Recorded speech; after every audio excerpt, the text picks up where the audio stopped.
That thing is fresh. Both cars a lot of power. Do you want to tell us a little bit about your car? Yeah, definitely. So this is a 2021 McLaren 765 LT. McLaren says 755 crank horsepower, but I know drag times had about 750 wheel stock.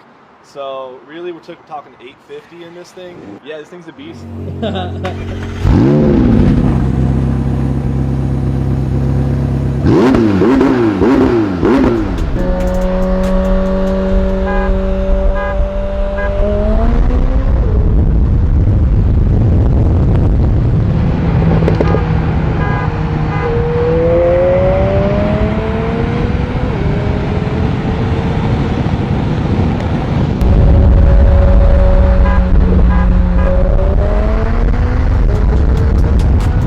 As you guys saw what happened, the model was plaid, beat the 765, guys.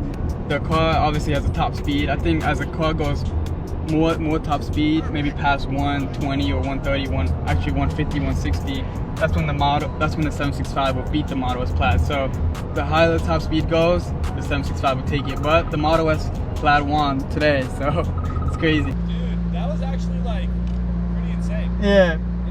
At the higher speeds, we were way closer than I thought we would be. Wow, I mean that thing pulls a 765 LT. We raced it up against the Pista, the 720S, and I mean that thing is quick. We saw what happened in the race. Now if it would have gone longer, the prediction is that the 765 more horsepower will kick in. It might catch up and even pass up to 200. What do you think about everything, brother? Yeah, no, I mean, kind of turned out exactly how I thought. You know, from a 40 roll, it doesn't have the jump basically to get on this Tesla. You know, And you're a good driver too. You hit every shift. I Appreciate heard it. the beep. Yeah, like yeah.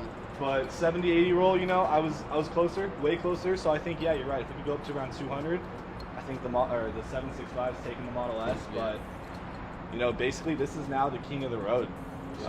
This is kind of the end of non-hybrid cars at this point. That's also a king of the road too. So Yeah, McLaren yeah, 765. Yeah, great work, man. I'm glad we were all safe. We Appreciate killed it. it.